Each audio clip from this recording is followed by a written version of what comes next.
یاد میں تیری سب کو بھلا دوں، کوئی نہ مجھ کو یاد رہے۔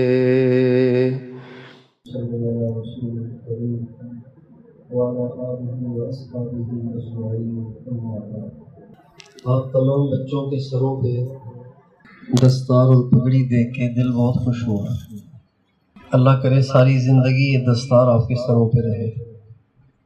کہو آمین۔ بیٹا یہ کیا کر رہے ہیں؟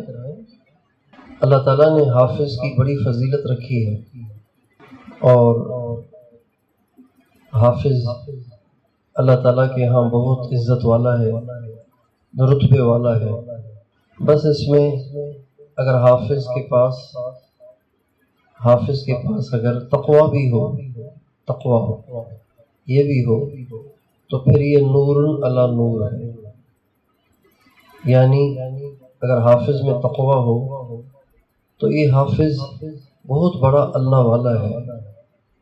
اگر حافظ کے پاس تقویٰ نہ ہو تو اس کی مثال ایسی ہے جیسے اس کے پاس باڈی تو ہے لیکن انجن نہیں ہے، یا انجن تو ہے لیکن باڈی نہیں ہے۔ گاڑی دیکھیے نا آپ نے، اس گاڑی کے اوپر ایک باڈی ہوتی ہے، ایک اس میں انجن ہوتا ہے، تو انجن خوبصورت نہیں ہوتا، باڈی اس کو خوبصورت بنا دیتی ہے۔ تو اسی طرح اگر حافظ کے پاس تقویٰ نہ ہو تو وہ ایسے ہے جیسے انجن بغیر باڈی کے، یا باڈی بغیر انجن کے۔ اور تقویٰ کیا ہے؟ تقویٰ یہ ہے کہ انسان کوئی بھی ایسا کام نہ کرے جو اللہ کو ناپسند ہے، اس کو کہتے ہیں تقویٰ۔ جیسے جب ہم ڈاکٹر کے پاس جاتے ہیں تو ڈاکٹر ایک تو دوائی بتاتا ہے، ایک اس کے ساتھ پرہیز بھی بتاتا ہے۔ کسی بچے کو کھانسی ہو گئی، اس کے والد صاحب اس کو ڈاکٹر کے پاس لے کر گئے، ڈاکٹر نے کہا یہ سیرپ ہے، یہ آپ 2 چمچ دن میں 3 دفعہ ان کو پلائیں، لیکن ٹھنڈا پانی، کھٹی چیز، آئلی چیز، اس سے اس کو بچانا ہے۔ اب کوئی بچہ 2 چمچ کی بجائے 3 چمچ پیے، لیکن ٹھنڈا پانی ٹکا کے پیے، اچار بھی کھائے، آئس کریم بھی کھائے، تو اس کی کھانسی ٹھیک ہو جائے گی؟ بولیے، نہیں ہوگی نا۔ اس لیے پرہیز ضروری ہے، پھر دوائی کا اثر ہوتا ہے۔ اسی طرح تقویٰ پرہیز کو کہتے ہیں۔ قرآن کے ساتھ پرہیز ضروری ہے۔ اگر پرہیز نہیں ہوگا تو قرآن کا آپ کی ذات پہ اثر ظاہر نہیں ہوگا۔ ایک بچہ سارا دن قرآن پڑھتا ہے اور شام کو جا کے کئی گھنٹے موبائل پہ لگا دیتا ہے۔ اب اس میں میوزک بھی ہے، اس میں عورتیں بھی ہیں، اس میں کارٹونز بھی ہیں، ساری چیزیں ہیں۔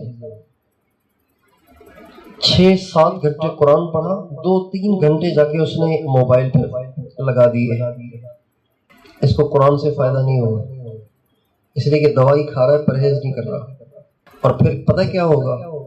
کچھ عرصے کے بعد ایسے ہوگا کہ اس کا قرآن پڑھنے سے دل اچاٹ ہو جائے گا، کہے گا امی بس میں نے 8-7 پارے پڑھ لیے، بس اب میں نہیں پڑھتا، میرا دل نہیں کرتا، مجھے یاد نہیں ہوتا، میرا دماغ بند ہو جاتا ہے، یاد نہیں ہوتا۔ پھر قاری صاحب سختی کریں گے، دل اچاٹ ہو جائے گا، پھر بھاگ جائے گا۔ یہ سب باتیں اس لیے ہوتی ہیں کہ دوائی کھا رہا تھا لیکن پرہیز نہیں کر رہا تھا۔ بہت سے بچوں کو عادت ہوتی ہے موبائل کے استعمال کی، جس کی وجہ سے یہ قرآن پورا یاد نہیں کر پاتے، بیچ میں رہ جاتے ہیں، اور ان کو قرآن سے فائدہ بھی نہیں ہوتا۔ اور بہت سے بچوں کو عادت ہوتی ہے بازار کی چیزیں خوب کھانے کی، گھر کا کھانا نہیں کھائیں گے۔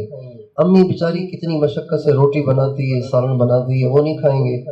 برگر لے آئیں گے، پیزا لے آئیں گے، چپس لے آئیں گے، کولڈ ڈرنک لے آئیں گے، وہ کھائیں گے۔ فنگر چپس لے آئیں گے، وہ کھائیں گے۔ کباب لے آئیں گے بازار کا، وہ کھائیں گے۔ اب وہ کباب کس چیز کا ہے اس کا کوئی پتہ نہیں، لیکن چونکہ اچھا لگتا ہے لہذا کھاتے ہیں۔ اس کا اثر یہ ہوتا ہے کہ بچے کا دل قرآن پاک سے اور دین سے اور نماز سے اچاٹ ہو جاتا ہے۔ یہ سب بد پرہیزی ہے۔ دوائی کے ساتھ بد پرہیزی ہوگی، دوائی کا اثر نہیں ہوگا۔ اس لیے آپ تمام بچوں سے درخواست ہے کہ قرآن پاک تو پڑھ رہے ہیں آپ، اس کے ساتھ تقویٰ یعنی پرہیز کو بھی لازم پکڑیں۔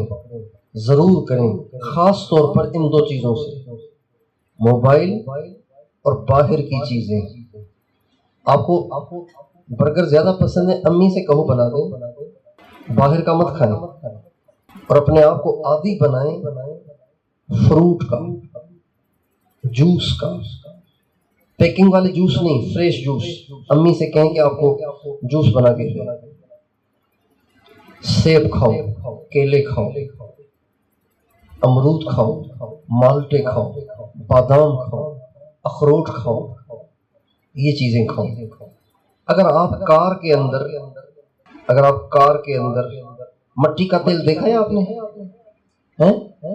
سنا ہے مٹی کا تیل؟ کسی زمانے میں مٹی کا تیل ہوتا تھا، اس پہ آگ جلاتے تھے، لکڑیوں پہ مٹی کا تیل ڈال کے پھر آگ جلاتے تھے۔ اب تو سوئی گیس آ گیا، وہ بھی پیٹرول کی طرح سے ہی ہوتا ہے، لیکن پیٹرول نہیں ہوتا، مٹی کا تیل کہتے ہیں اس کے۔ اگر کوئی کار میں مٹی کا تیل ڈال لے، کار چل جائے گی؟ اچھا، اگر کوئی کار میں سرسوں کا تیل ڈال دے، چل جائے گی؟